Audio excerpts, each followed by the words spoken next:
Hello, Taurus. Welcome to the Plaid Oracle. This round of readings, I intended to choose a card from the mystical Shaman Oracle deck and use that as an inspiration for the reading. And I did Aries this way, and today when I pull the deck out for you, Taurus, since you wanted to go next, he came up again. And I'm beginning to wonder if maybe,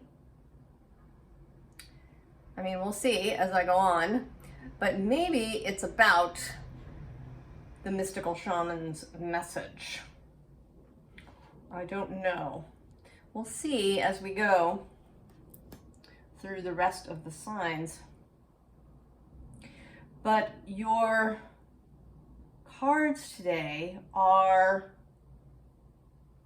they're about getting back to something or answering a call that is coming in. And as I sat here looking at the cards, I sort of feel like it might be about this set of eclipses, or at least that they are involved. We had the first one on October 25th. It was a partial solar eclipse on the new moon, and the portal will close on November 8th when we have a full lunar eclipse, although it won't be visible fully everywhere. So this Taurus Scorpio axis that is about both the visible world, what we think of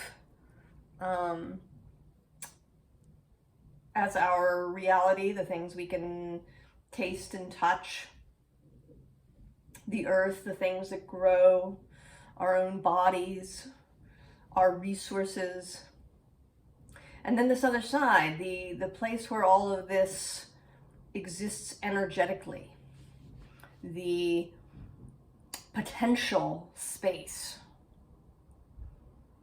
and how to bring the potential into reality by choice rather than by default, which is, kind of mostly what we do. Anyway, we start with this All Paths Lead Home card. The subtitle is Inner Authority, Intuition, Turn Your Gaze Within. But I'm sort of seeing, in particular this bubble space that feels, or like a curtain that you might pass through. And this to me feels like this space of potential. And that there isn't necessarily only one way to, bring the potential into reality. That there may be many different paths to accomplish that.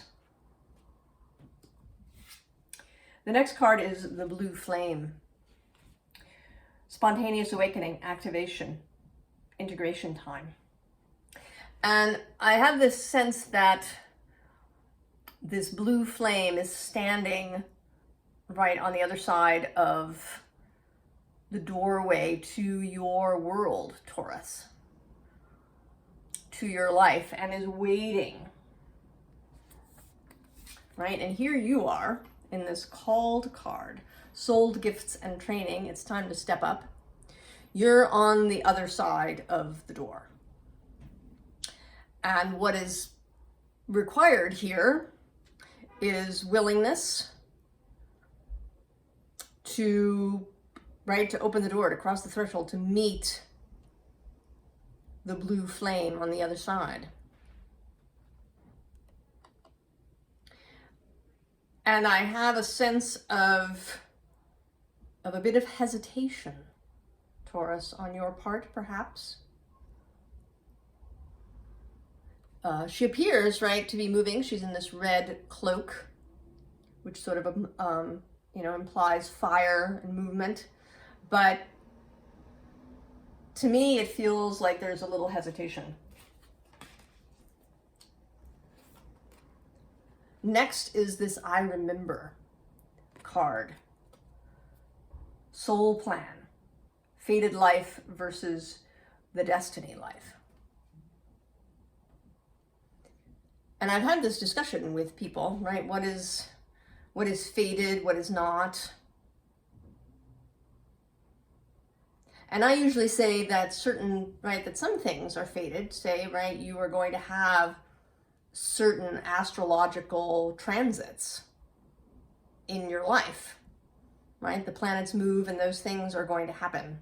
But how you respond to those energies is going to be your choice. And there was just 555 on the timer. 555 is something that has come up for me a lot, right? This change. And here she is, she's about to dip her hands into this pool. Another image of crossing a threshold, right? Breaking a surface. Accepting something fully. Committing to not just a course of action, but a set of beliefs, to a world view.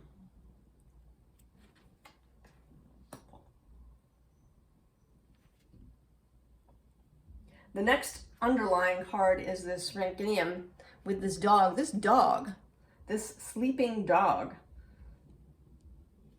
has been appearing a lot in readings. My personal ones and ones for other people. And I think that, right, this dog is an aspect of you, of each of us. An aspect that is sleeping. That's being called to awaken. I did a reading for myself just yesterday, and the Ten of Swords came up. And it didn't come up as something, it was actually the Ten of Voices in the Muse Tarot card, which, if you know it, is a woman, and there's this sort of arrow-shaped set of lines that could either be passing through her from top to bottom, or could be shooting up from underneath to go from bottom to top, depending on how you look at it, and it changes for me in the moment. But this time, rather than being something that needs to end or something that needs to be released, it came up as something that needs to be opened. Released not in the sense of letting go and leaving it behind, but released in the sense of opening a door and allowing something to emerge. And this image comes again with this Cobalt card, who is for me Venus. Right, Venus on the shell, as Botticelli drew her, painted her.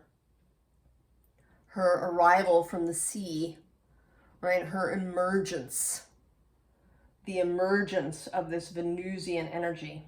And Venus is absolutely part of this eclipse cycle. She was conjunct the new moon at the time, at its exact moment.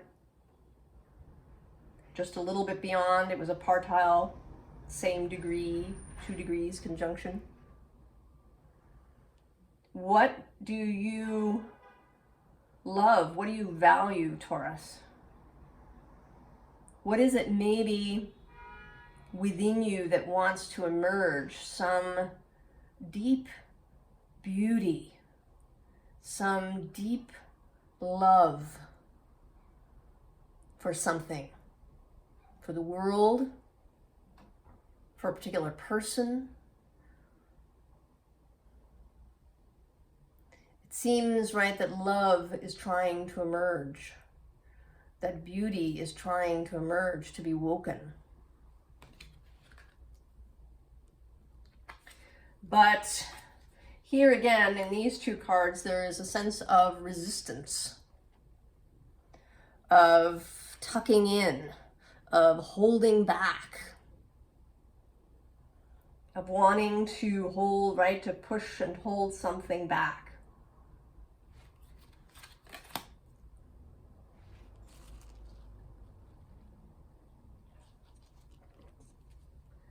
I don't think you can sustain this though, Taurus. I mean, maybe you can, right, Taurus? I have a lot of Taurus in my chart. I know it's possible to sustain things for a long time. You can really, right, ground yourself solidly, root yourself, take the stand. But I think that it will become painful. I think there will be suffering, Taurus, if you attempt to hold back this emergence. Here is this Eight of Water. And again, it's sort of not, right, it's not a typical Eight of Water. There's no one is leaving things behind, right? These little turtles are moving forward into the sea, into their life. They are embracing their future and their life by heading into the water. And right underneath that is the Pilgrim, the Fool card in this deck.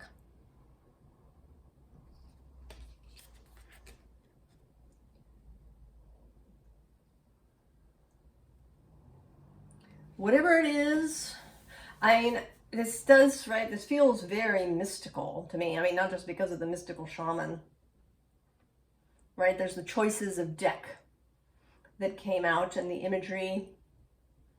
So there is a sense of something radical, something beyond, kind of the borders of everyday reality.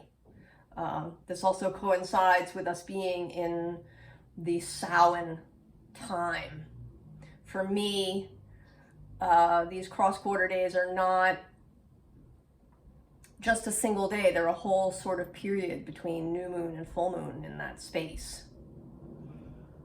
So we have the new moon on the 25th, and then we'll have the full moon on the 8th. October 31st happens in between there. Astronomical Samhain, the day when the sun reaches 15 degrees of Taurus, is actually on the 8th.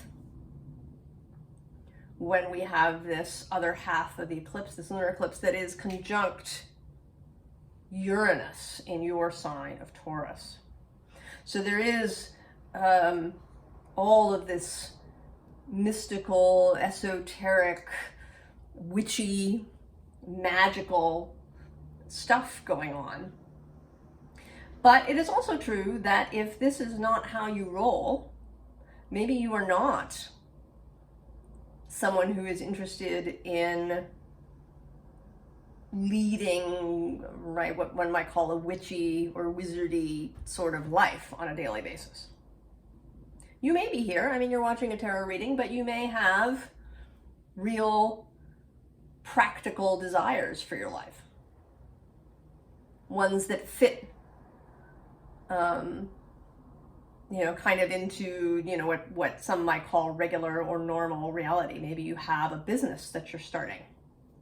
You could be an architect or a lawyer or an accountant or a dancer, right? You could have a vocation that is very, in the here and now. And so this commitment for you may not be, some mystical thing where you, take on sort of psychic gifts necessarily. It could be about stepping into other sorts of gifts, into a leadership role wherever you work or with your family. Maybe it's starting a family, having children. If that's something that's been, if you've been standing on that threshold, because that is certainly a serious threshold. And one that you, could quite rightly be hesitating about as things are.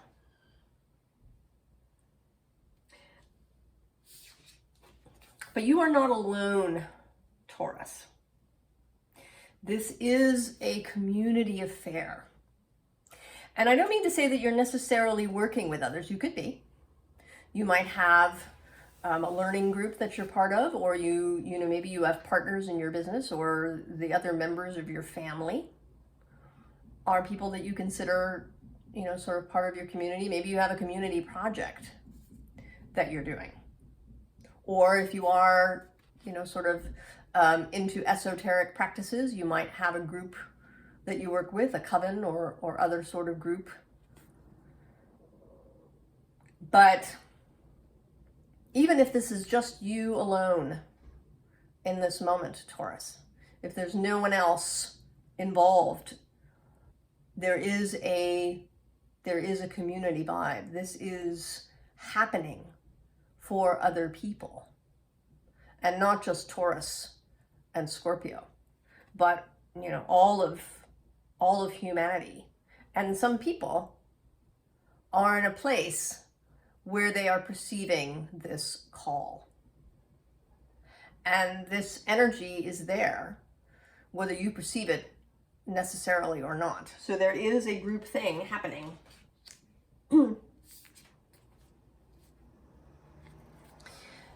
And then there is, this call, this drumming call. This call to follow this magical path. To step on the road and follow signs that maybe other people can't see. Right? That for other people, these are just, mushrooms. Right? Nothing to get excited about. But for those of us who are receiving the call, these are very real signs for us.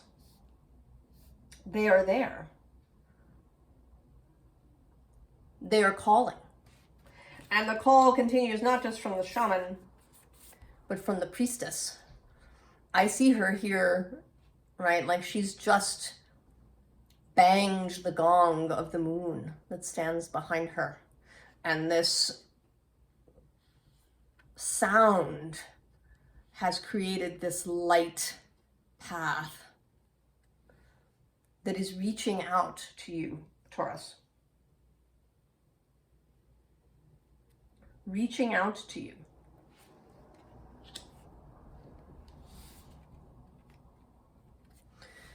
So now there are going to be signs everywhere. And you may have, different ones that are yours particularly, right? You might, maybe you see feathers, right? Certainly lots of people do, or birds who are messengers. But it might be something else, might be squirrels, might be a certain song or a certain phrase, a certain flower appearing.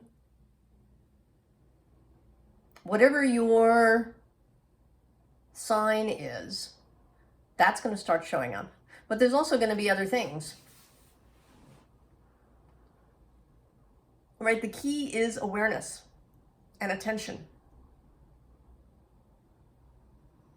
Right? And the timing, right, is going to be different for all of us. Ooh. Right? The timing is going to be different for each one of us. And the exact sort of nature of the call will be different. So we all need really to pay attention closely. To not wander through our lives in a mindless autopilot fashion. To not see things the way we always do, right? All right, you probably have a path that you take regularly to the store or to your job or wherever you go, to take the time to see it differently. Notice new things about it. Notice new things, perhaps that you've never seen before, or that maybe are quite new, that really weren't there the day before. The harbingers of this change that is coming. The road, the signs on the road for you to follow. The next underlying is this empty nest card. And here I sort of again see this not as you, Taurus, but as, or perhaps your wider self. The all that is, the mystical, invisible forces who are made up of so many different things, right? Of feathers and birds and body showing up in different ways.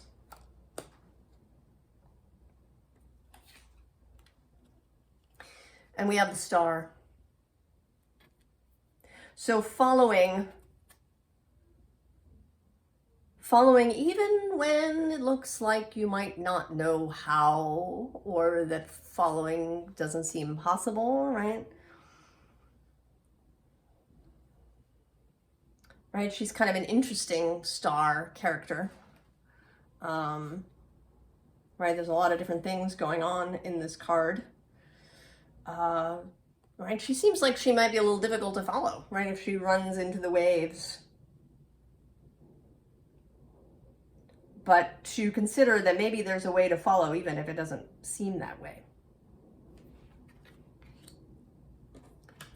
That the pieces of the puzzle will begin to come together if we are open and we're prepared to look.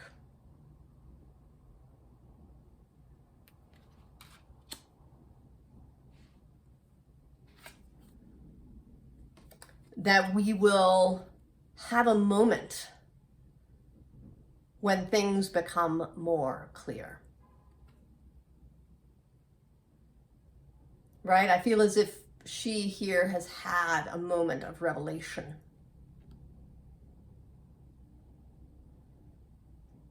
Right? The moon is here, right? In all of its different sizes. Right? That she's having this super lit moment of revelation. And then we come finally to this late summer's dance. And to me, late summer is a really beautiful period when there's a kind of stillness and ease, right? You can just lie back in the grass and feel the sun and the breeze. There isn't that kind of hyper exuberant energy that you get kind of at midsummer at the end of June and July when everything is growing riotously. Right? This is a more quiet moment. A moment of relaxation and of understanding.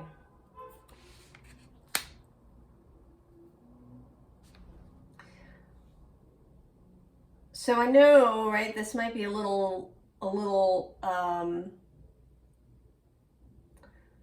nebulous, Taurus. I know, right? It would be really nice if we got specific instructions about where to go and what to do, but I think that it can't really happen in a general reading. And even sometimes in a specific reading, that we just have to operate on a moment-to-moment basis. That we have to be open to the individual signals that come for us as individual people, for each one of us. That it's not going to look the same for everyone that's in the community. That we have to follow our particular drum song, our particular signs and signals to what is our portal, to our blue flame, that's coming. Whether it's mystical and magical, or whether it's more practical.